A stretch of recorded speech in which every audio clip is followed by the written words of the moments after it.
Good evening, I'm Lady Nopeingham. Tonight's stories were all written by the same very talented Redditor, Darkheroxx. I hope you all enjoy his tales as much as I do. I think this goes without saying, but there are some disturbing themes in tonight's video, so listener discretion is advised.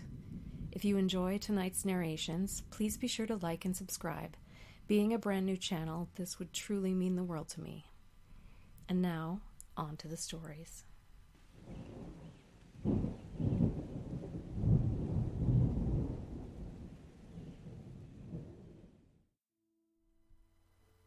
The devil has been watching me. This has been going on for months now. I've told my parents, teachers, even some people from church, but no one believes me. My best friend Sarah avoids me now, and I just don't know what to do anymore. What started as a fun little game has become something that's constantly haunting me. I can barely sleep because something has been watching me wherever I go. A few months ago, it was a Friday night, Sarah slept over at my place to do some homework and catch up. We've been friends since middle school. We were like sisters. And we were neighbors too, so you couldn't find us separate. When we went into high school, we had separate classes, but we still found time to hang out. After we finished our schoolwork, we concluded the night with a movie. We usually did some rom-coms, but that night, we decided on a horror movie. "Do you think that stuff really works?" Sarah blurted out. "What are you talking about?" "Ouija boards. Do you think you can actually talk to something?" To be honest, I'm a scaredy cat. I was already afraid of the movie, so her talking about that made me more anxious. Yeah, probably. I wouldn't want to try," I said nervously. "Come on, Maddie, let's try it out," Sarah said excitedly.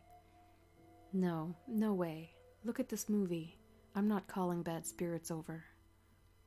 "Ugh, you're no fun," she joked.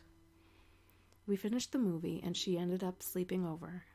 It was at some point in the middle of the night where I felt a hand on my shoulder. It startled me, and right when I was about to scream, a hand went over my mouth. It was Sarah.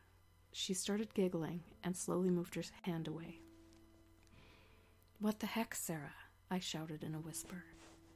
"Relax," she giggled. "I'm sorry, I just couldn't resist." "What's going on? What time is it?"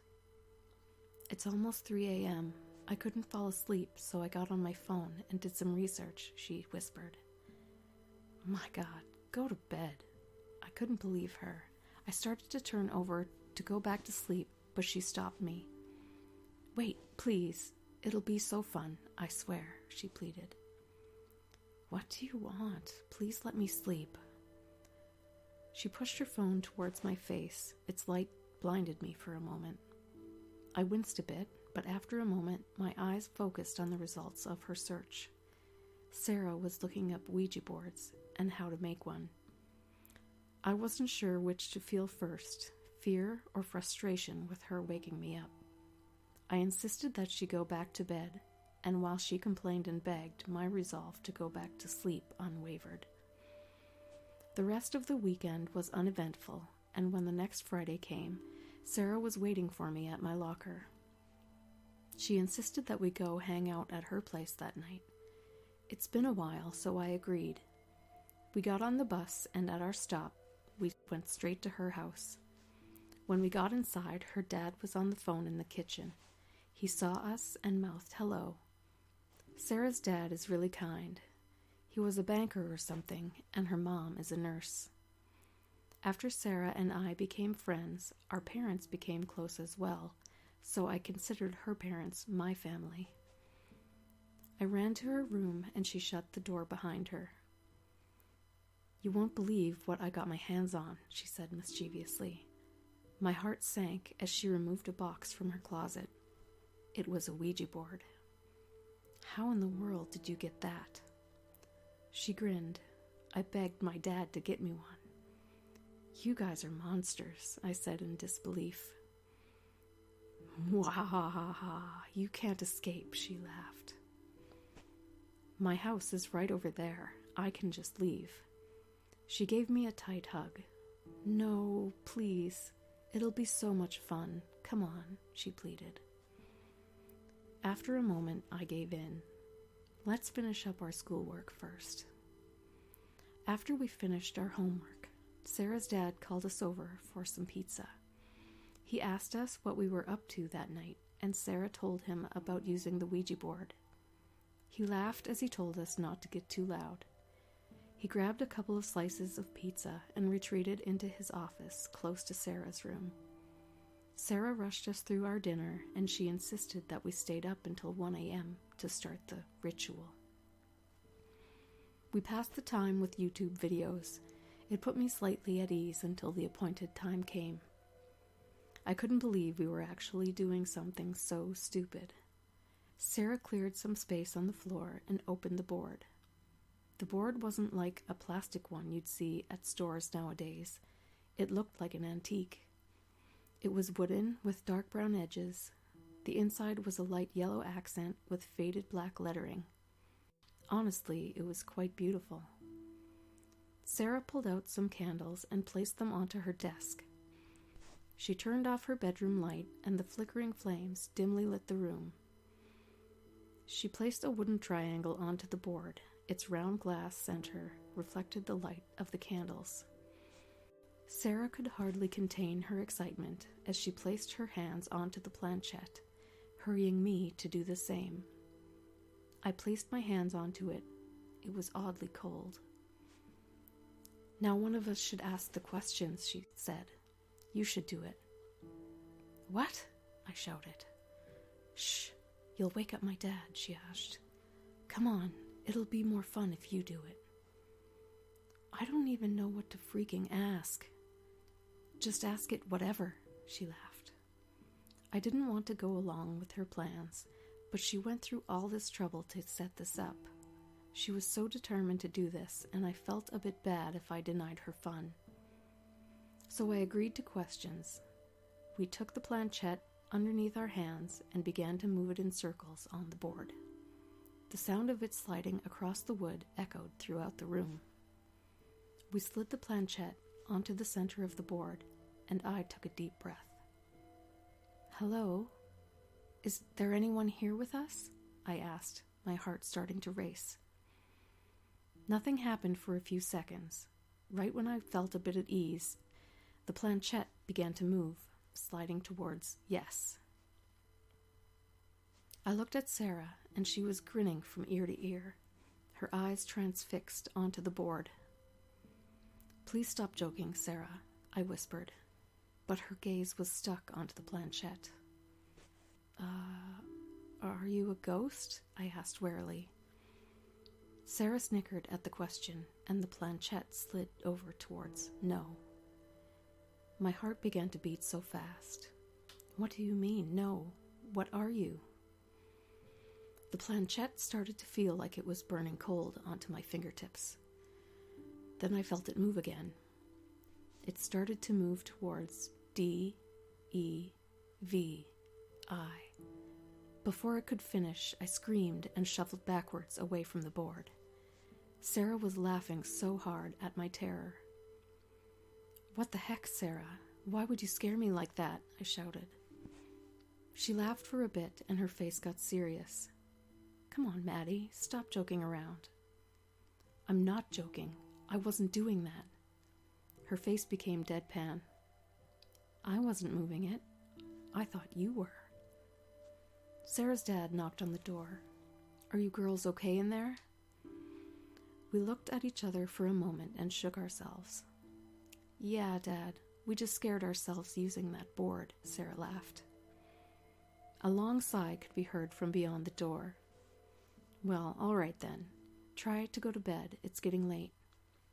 Yes, sir, we both replied. We turned on the lights and blew out the candles. Sarah was putting up the Ouija board, but she had a look of worry on her face. What's wrong? I asked. Sarah looked at me, and she seemed reluctant in saying it. We didn't say goodbye. I was confused at what she said. What? You're not supposed to remove your hands until you say goodbye to the spirit. They say we open a portal by using the board, and saying goodbye closes it, she said. I've had enough, Sarah. Please, let's just go to sleep now, I pleaded. So we put up everything and turned in for bed. We both shared her bed and tried to go to sleep, but what she said unsettled me. Sarah's bed was in a corner close to her desk and a window, and as she slept towards the wall, I was on the outside. I pulled the blanket over my face and hoped the sound of Sarah's breathing would lull me to sleep, but I couldn't get tonight's event out of my head. There was no way we were talking to something. There was no way it was the devil. This was all just a prank that Sarah was pulling on me. I closed my eyes and tried my hardest to go to sleep, but that was when I heard something coming from outside Sarah's window. It was the sound of heavy footsteps walking towards us, leaves and grass crunching underneath them. I was terrified. I was just imagining things. The Ouija board was just putting crazy thoughts in my head. I closed my eyes tightly, and then I heard it. Heavy breathing right outside of the window. I didn't know what else to do. The breathing was so deep and haggard, but it was definitely real. I slowly removed the blanket from my face and peered out of the corner of my eyes towards the window.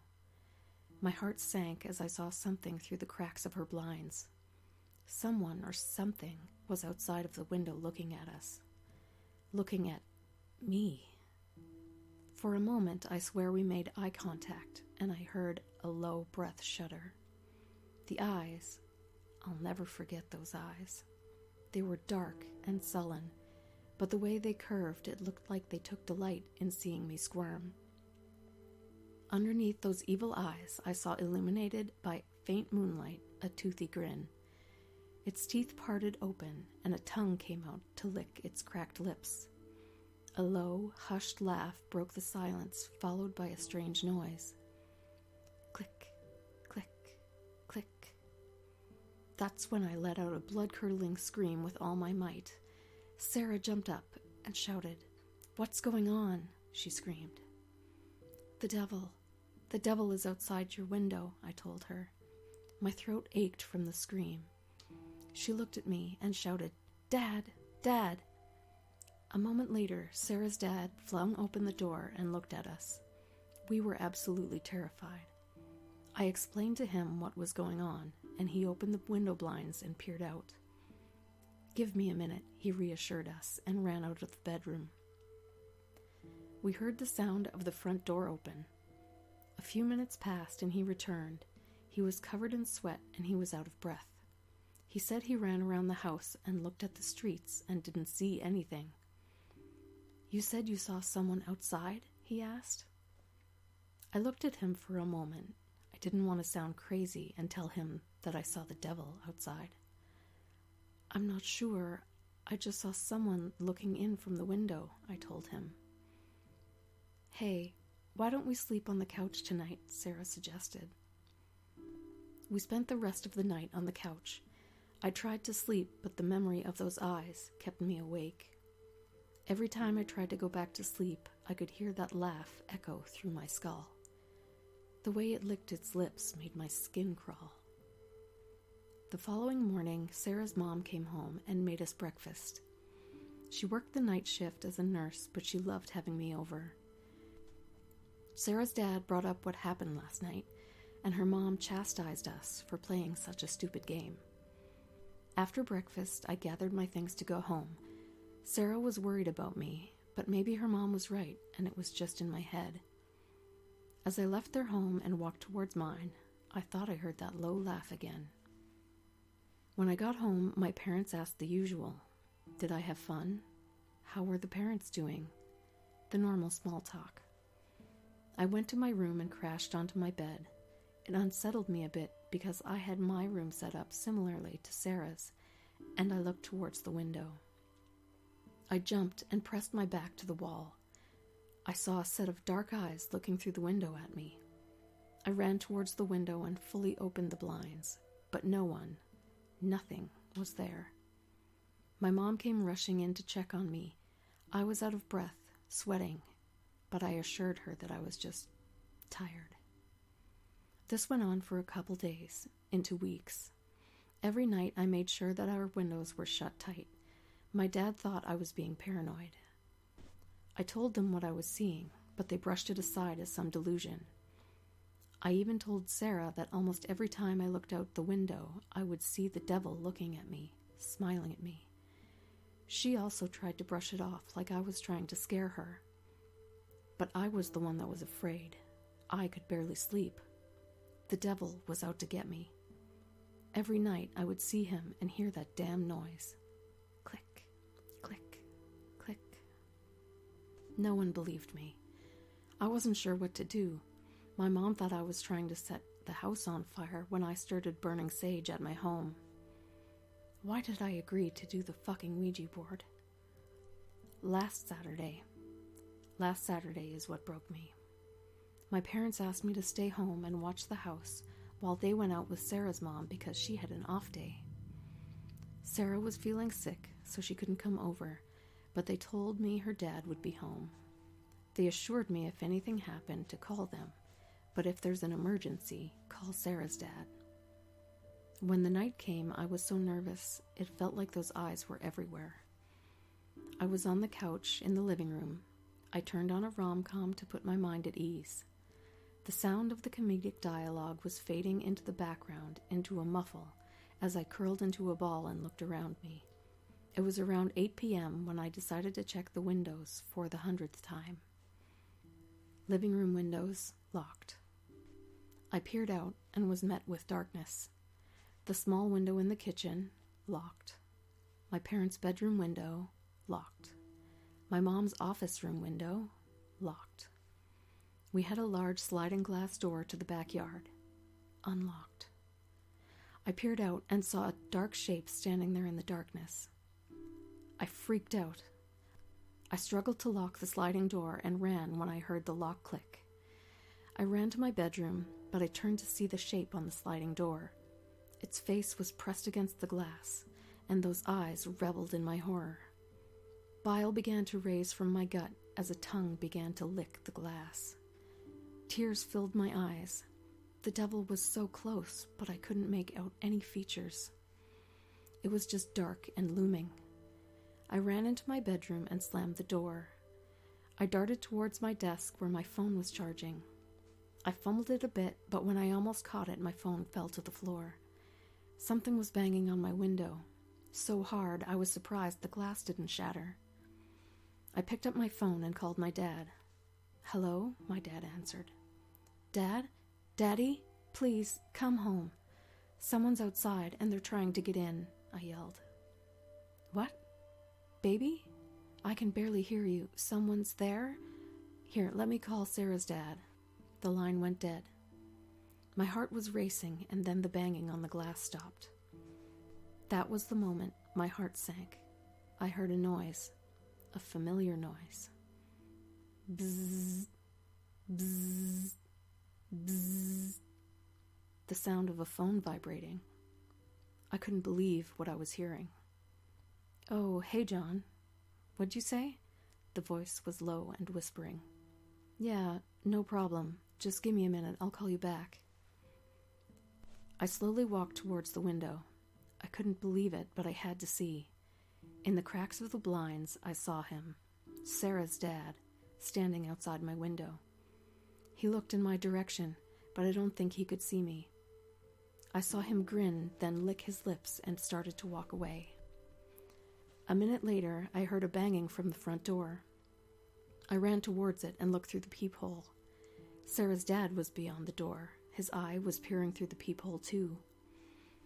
"Madison, open the door," he said in a sing-songy voice. "Your dad wants me to check on you. Let me see that pretty face." I didn't know what else to do. I didn't want to open the door. "Come on, sweetie, let me take a good look at you," he sneered. He began to beat on the door. He started to shout, "Let me see you, sweetie." I ran back to my phone, and I did the only rational thing. I called the police.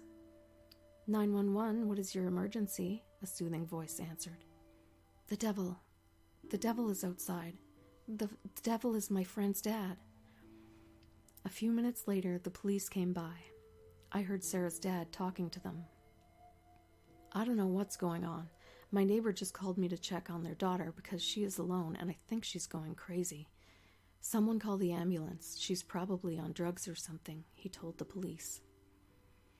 When I opened the door, I told the officers what was going on, but they didn't believe me. My parents rushed home and they couldn't believe what was happening. They thought I snapped. Sarah was sick. She weakly walked out and she asked me what was going on, but all I could say was that her dad was the devil and that he's been watching me. She looked at me, confused, concerned, weirded out. The police didn't go further into it. My parents were embarrassed at my accusation. Sarah's mom was angry with me, and Sarah, she stopped talking to me. It's been a while since that day, and everyone thinks I'm crazy. Everyone calls me the devil girl and keeps their distance from me. Sarah stopped talking to me, and my parents were so ashamed that they insisted on us moving. We're packing up our things now, and I just wanted to tell someone. Hopefully someone will believe. I looked out the window and saw something taped to the glass. I ran out and saw that it was an envelope on my window. I opened the envelope and saw dark and blurry pictures of me through my window. I looked around frantically and I saw him, the devil, Sarah's dad, staring at me through his own window. He waved at me and I saw a little note behind one of the photos. "I'll see you again, sweetie."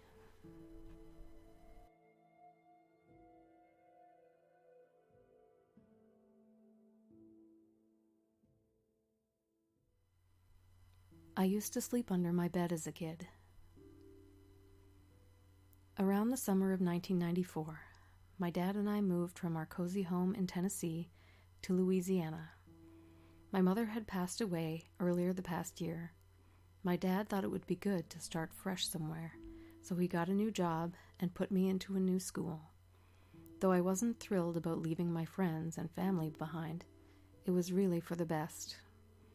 We didn't take the loss very well, but we tried to move on with our lives, for her. My dad tried to support us. I know it must have been hard being a single parent to a 10-year-old daughter, but he really tried. He was hit so hard financially that we had to sell everything. He mourned so deeply he couldn't go to work and eventually lost his job. I tried to be there for my dad, but he never made it seem like things were that bad. He still tried to give me everything while he had the bare minimum. A couple of months later, my dad's cousin had offered him work at a shipyard in Louisiana, and the rest was history. We packed up what little we had and made our way towards a new beginning.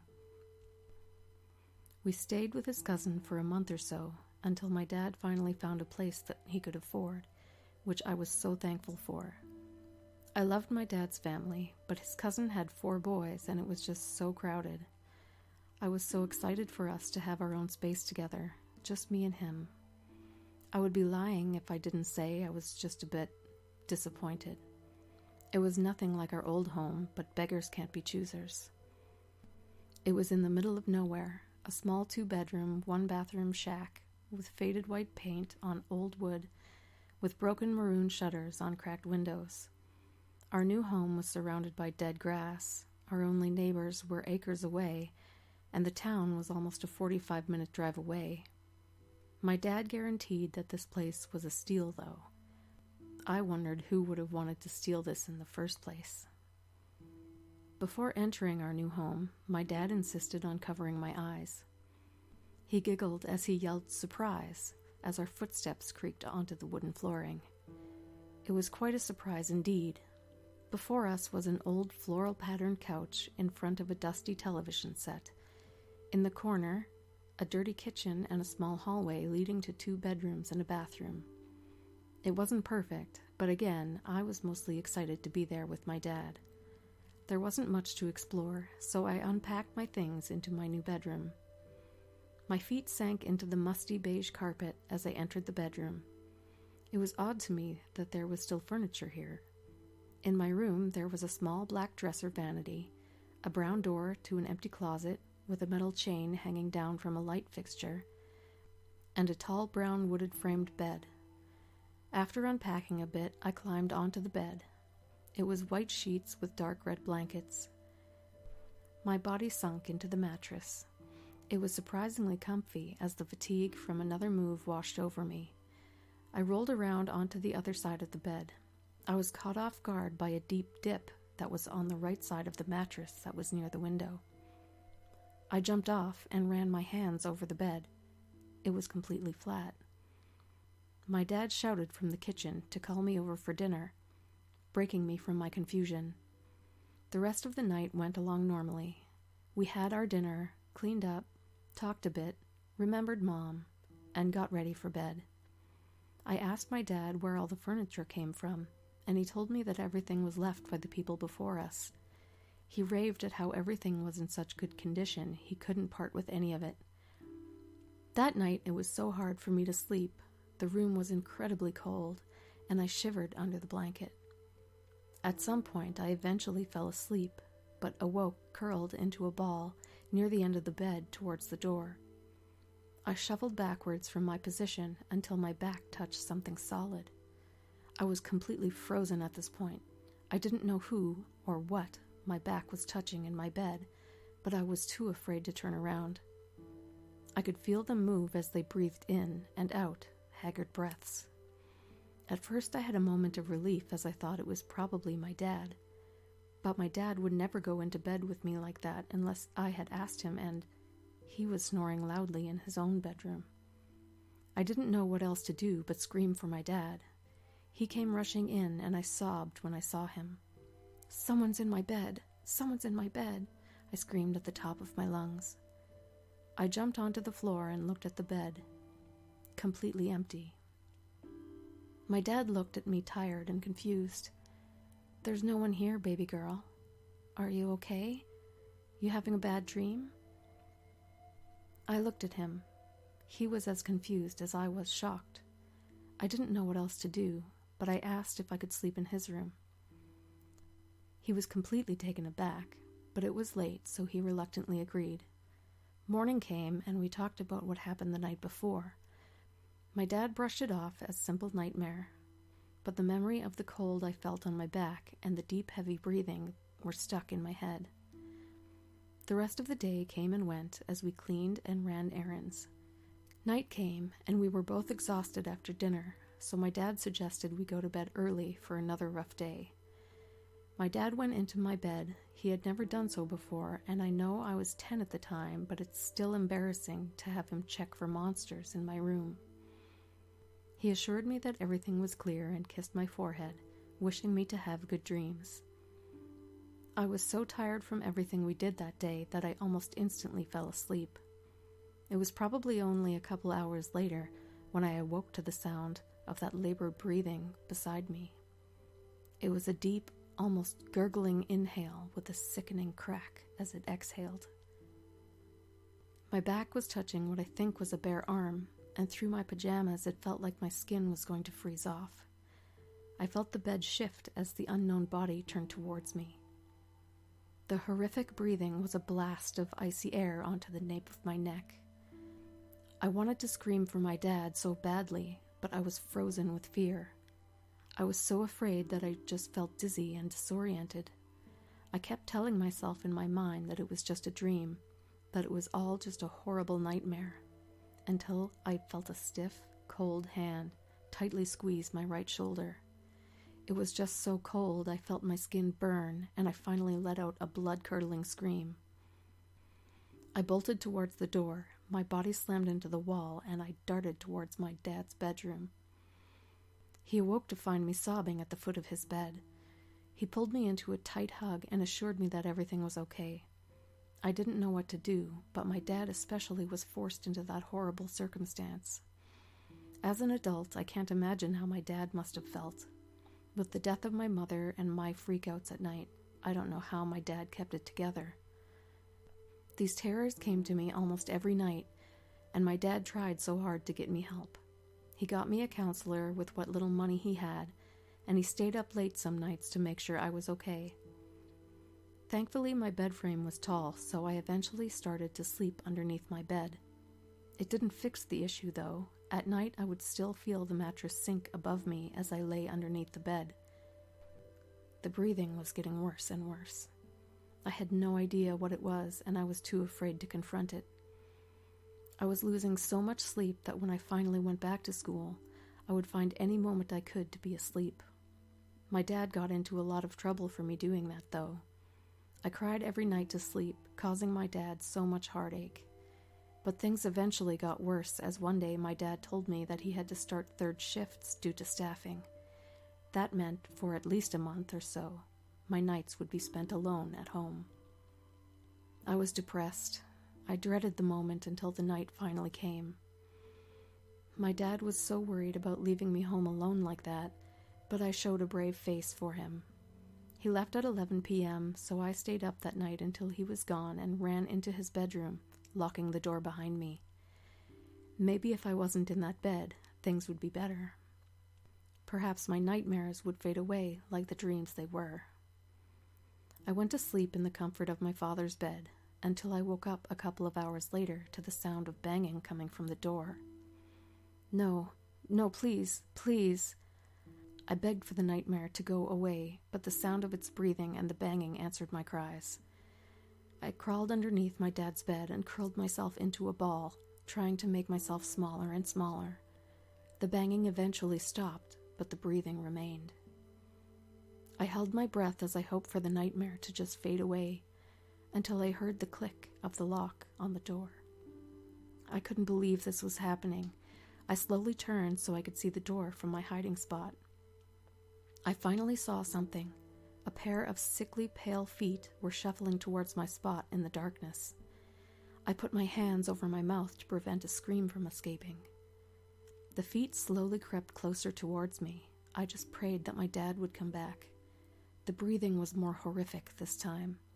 It sounded so sick as it moved through the bedroom towards my hiding spot. It finally made it towards the end of the bed, and I heard the sound of something breaking. Its limbs cracked as it began to crouch onto its hands and knees. That's when its head began to peek underneath the bed, and I finally saw its face. It was my mom. Rather, it looked like my mom. All the features were there. Her medium-length blonde hair, her blue eyes, a button-like nose. We had shared all of these features, but what I saw in front of me was deformed. She was once tan and flush with color, but that was replaced with a deathly pale complexion. Her hair was ragged and thinning, her teeth blackened, and her eyes were scarlet and jutted out of their sockets. As she started to crawl underneath the bed, every joint was rigid and snapped as she moved. Her neck was bent, broken as I last remembered her. A couple of years before, my mother was diagnosed with pulmonary fibrosis, a terminal disease that scars and thickens the lungs, making it harder and harder to breathe. My mother was bedridden, and while my dad was at work, she couldn't take the pain anymore. I was with her when she passed. I still remember it to this day. She looked at me with sorrowful tears filling her eyes, and she apologized. "I'm so sorry, baby. I'm so sorry." "Everything just hurts so much," my mom cried, but with every breath she struggled to get the words out. "I promise I'll always be there for you, okay? Okay, baby?" I nodded at her. I was still so young that I didn't know what was going on. I watched my mother as she used all of her strength to lift herself up, climb the chair she had grabbed from the dining room, and stuck her head through the little lasso she had made. She blew me a kiss as her body suddenly dropped. My dad had returned home to the horrific scene a few hours later. "I'm sorry," the voice croaked as she began to crawl underneath my dad's bed to get to me. I screamed and pushed myself deeper and deeper into my hiding spot until my back hit the wall. Her hands were stretching towards me. Her nails were broken and bloodied, and the joints of her fingers snapped as they moved. She finally made it to me and placed both cracking hands onto my face. The cold from her body was burning my face. She opened her lips to show a disgusting, toothy smile, and she began to choke as white foam poured out of her mouth. I cried. I cried and cried for my daddy to come home and save me. I prayed for what felt like hours until I finally heard my dad rush into the house. I blinked, and of course, my mother was gone. He came in and shouted my name desperately, and I warily revealed myself. He saw the state that I was in. It must have looked the same as that day a couple of years before. He pulled me into a tight hug and tried his best to make it better. After that night, there was some sort of shift. It was very inconsistent. She wasn't coming to me every night, but she still came. She would come to me randomly and fill my nights with horror, even to this day. Even to this day, I fight the urge to crawl underneath my bed at night looking for rescue. It still frightens me when she appears, but I don't want to call an exorcist or something to get rid of her. I don't know why she does this. Maybe to keep her promise of being there for me, perhaps? No one knows, but maybe, just maybe, I can ask her myself. I've been having issues breathing lately, so I decided to get it checked out. The diagnosis is pulmonary fibrosis, just like her. Just like my mom.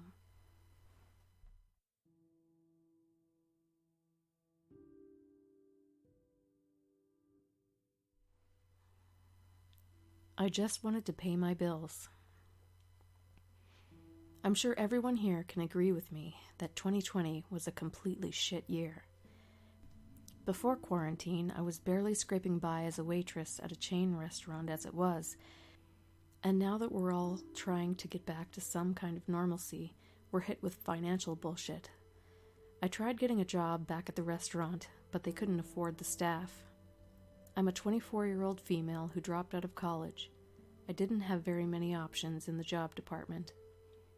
So when I heard I could make a bunch of money on a specific website taking certain pictures and videos of myself, I reluctantly hopped on the bandwagon. I don't exactly have the greatest self-esteem. I'm extremely short, underweight, average looks, no style, and zero sex appeal.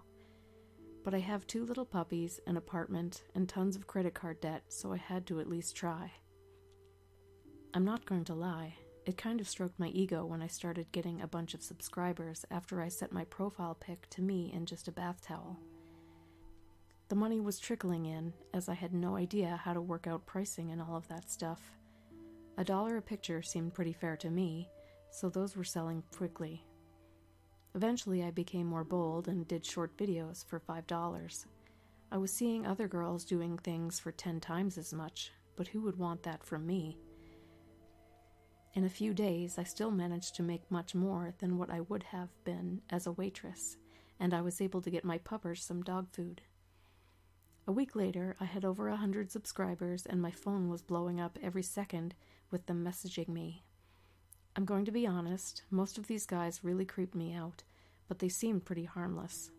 One guy offered $20 for a pic of me winking at him. Easy. Another offered me $30 for a 1-minute video of me complimenting his size. Weird, but okay. But another guy wanted me to pretend to be his little sister. Gross. No thanks. I'm incredibly shy, but I really care how other people think of me. Stupid me didn't exactly agree to do any of these weird requests, but I didn't exactly say no either. A few days later, my inbox was barraged with a bunch of guys that are upset about me not doing proper business with them, and they called me things like bitch, slut, stupid whore, etc. And that made me extremely upset. I really wanted to stop doing this, but I had bills piling up that needed to get paid. One morning I logged on, and I got a message from a user named Mista_Danger. That made me extremely nervous for some reason. It started off simple enough. We exchanged pleasantries, and he asked how the weather was where I was at. The conversation went on throughout the rest of the day. He wasn't blowing up my phone like the others. Rather, it was subtle. I let my guard down. This danger seemed pretty harmless. It was getting late, and I was getting ready to get to bed when he asked me if I had a Cash App. I told him that I did, and he asked me for my username. I didn't see the harm in it, so I gave it to him, and an hour later I received a notification on my phone. Mr. Danger had sent me $100. I was taken aback, and I quickly messaged him, saying that he had made a mistake, but he assured me that he didn't, and that he enjoyed talking to me today. I didn't know what else to say. I tried to see if he wanted me to do anything for him, but he just brushed it off and said that it was okay. The next day he messaged me again, and we began talking again. It was never anything perverted or sexual. It was just normal conversation, like catching up with a friend. He asked me simple things like what's my favorite food, where do I like to eat, and what's my go-to snack. He was very sweet to me, and I let my guard down, and that night he had sent me another $100. This went on for a couple more weeks, and I had no idea what to do. This stranger had given me so much money, and he didn't ask for anything in return. I felt so bad, but every time I said I'd give the money back and that it was way too much for me, he would just say that I deserved it. The conversations were honestly really fun, and he made me feel so special. I felt so naive for thinking that, but things were so hard, and this one stranger had helped me so much. I woke up early one morning, and I had messaged him instead. Hey, Mr. Danger. Oh, hello, darling. Up early, I see. To what do I owe the pleasure? I can't take it anymore. Why have you been sending all this money to a complete stranger? Don't you know how this works? Most guys ask for pervy things. Those things don't matter to me. I've enjoyed our conversations, and I just wish to see that you're taken care of, is all. I don't want to owe you anything. This shit gives me so much anxiety. There has to be a way for me to repay you somehow. Well, why don't we go on a date? You expect me to go on a date with a complete stranger? We've gotten to know each other a bit well, but how else would you get to know me without seeing each other in person? I was dumbfounded. I didn't really know what to say, but for some reason I knew he wasn't joking. I couldn't think of any other reason. Maybe I just lucked out and found a sugar daddy. But I seriously didn't think anything of it. I was so dumb at the time, and I felt like I had owed him for giving me hundreds of dollars, so I just said, okay. The rest of the day we had made arrangements to meet up. He lived in another state, but he said money was no issue. Mr. Danger had set up plans to meet him for dinner, and that he would have everything situated, including someone to pick me up. I was elated. This man has been nothing but sweet to me, and honestly, the mystery in his identity just kept pulling me in. I just wasn't thinking about the repercussions. I had zero thought that this man would do me any harm. Especially when we finalized our plans, he had sent me $500. He told me to pick out a nice outfit, and like an idiot, I got myself a cute little red dress. I know you're probably asking me why I did what I did, and to be honest, I'm not sure why myself. I guess that's how little self-esteem I had. Or I was just blinded by the money, blinded by how nice he treated me, by how fun our conversations were. A few days had passed, and he had stayed in touch, reminding me every day how amazing our date would be. The day finally came, and it was Saturday night.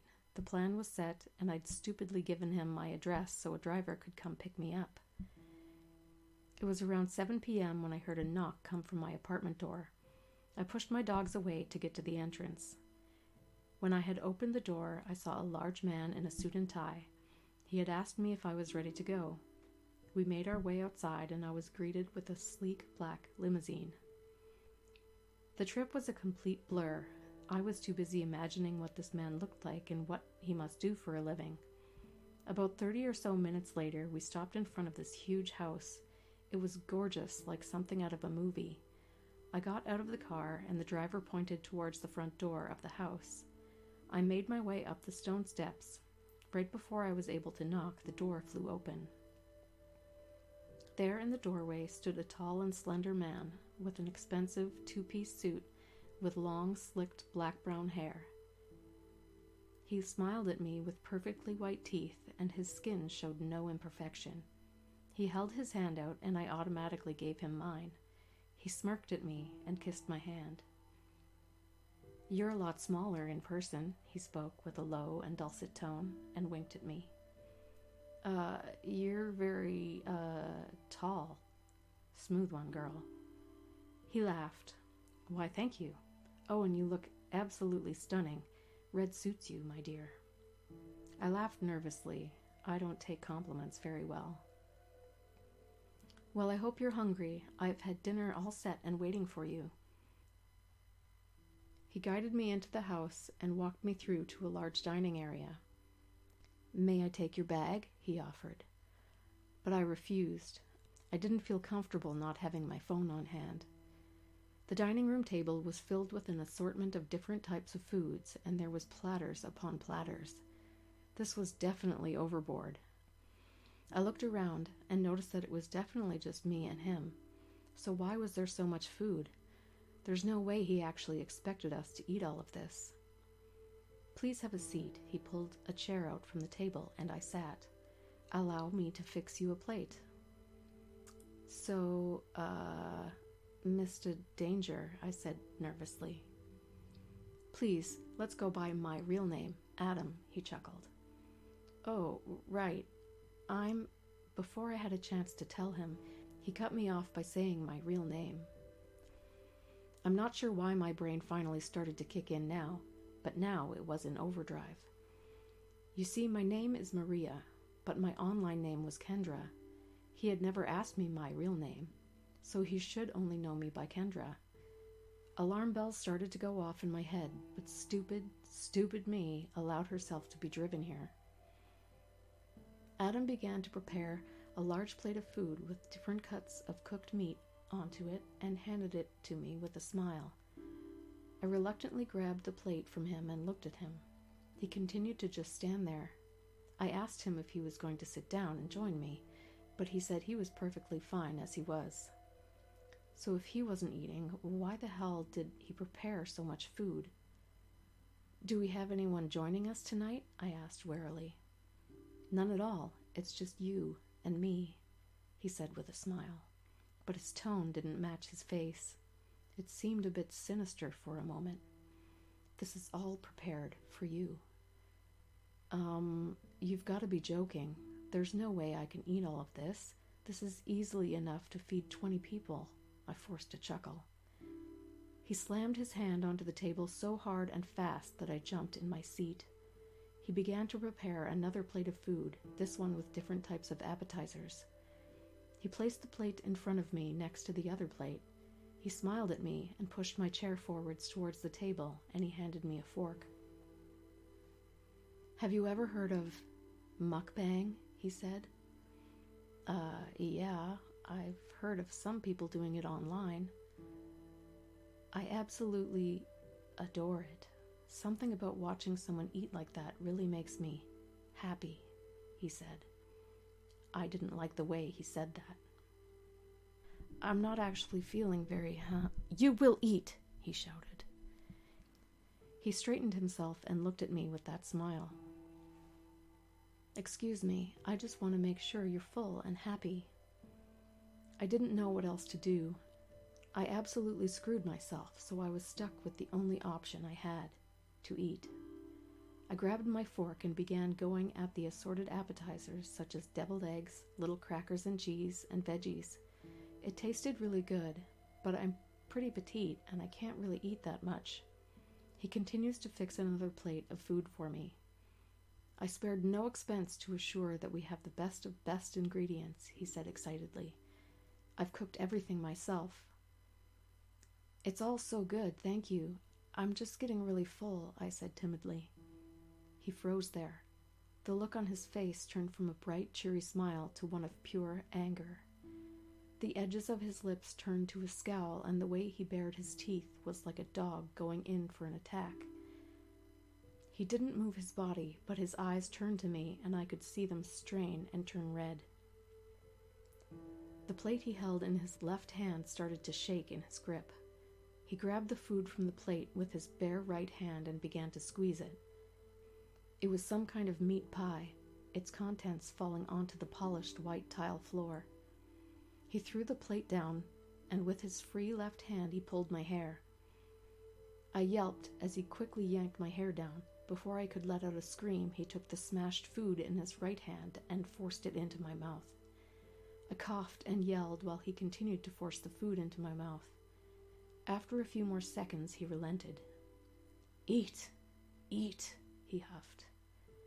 Tears began to roll down my face as I chewed and swallowed the meat pie. My stomach began to turn as I felt a strange texture hit my tongue and teeth. I turned my head and spat the food out, revealing several white crescents. Within the meat pie that he had forced into my mouth were dozens of nail clippings. I slowly turned to face him, and what I saw was the face of true madness. His face turned red, and you can see veins bulging on his neck. His eyes were completely bloodshot, and he was gritting his teeth. I pushed myself away from the table and tried to bolt towards the entrance. As I ran with all my might, my body flew forward as my head was yanked back by my hair. He pulled me down onto the floor by my hair and forced me onto my back. I kicked and screamed as he removed his jacket and used it to tie my hands together. "You will eat what I've prepared, and you will eat it all, you greedy little pig," he yelled. "I've paid for you. You fucking owe me." He stood up and began to drag my body with my tied hands. While we got to the table, he stared at me while he began to roll up the sleeves of his shirt.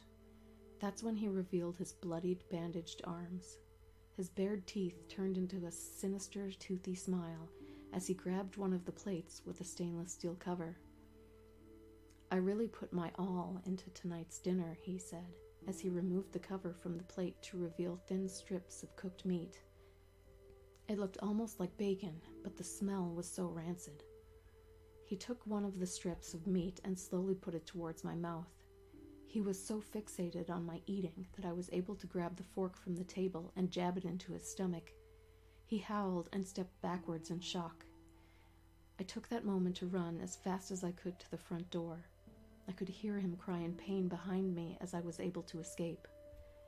The car and driver were gone, and I was in some unknown neighborhood. I didn't care. I ran and I ran. I didn't care where my feet took me, but I just ran. I didn't know how long I was running or how far I got away from that house. When I felt the coast was clear, I grabbed my phone and called the police. I looked around to see what kind of neighborhood I was in and if it had any significant landmarks. It was about 15 or so minutes later when the police came. They were shocked to see the state that I was in. A young woman that was bruised, hair messed up, red dress stained with food, and an expensive jacket at my feet. I told them what had happened, and they were as shocked and confused as I was. They made haste and took me back to the station for questioning, as they got some other officers to investigate the area. An hour later, after all the questions they asked, they had some officers return with more questions than answers.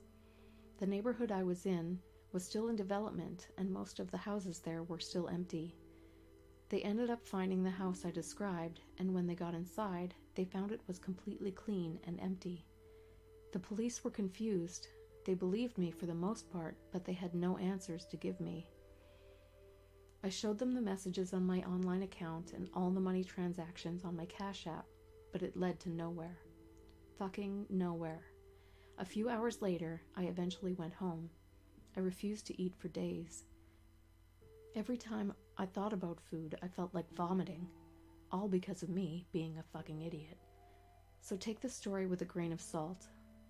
I know what I did was completely stupid, but really, I needed the money. I just wanted to pay my bills and take care of myself and my dogs. I've decided to quit it all, though, and go back to looking for a job. The money from it was pretty good, but it's just not for me anymore. It's been a couple of months since the events of that night, but ever since then I couldn't do as much anymore. I needed to find something different. I got a message from another user the other day. The message came in from a user named Adam_Eve, and all it said was, "It's been a while. Are you hungry?"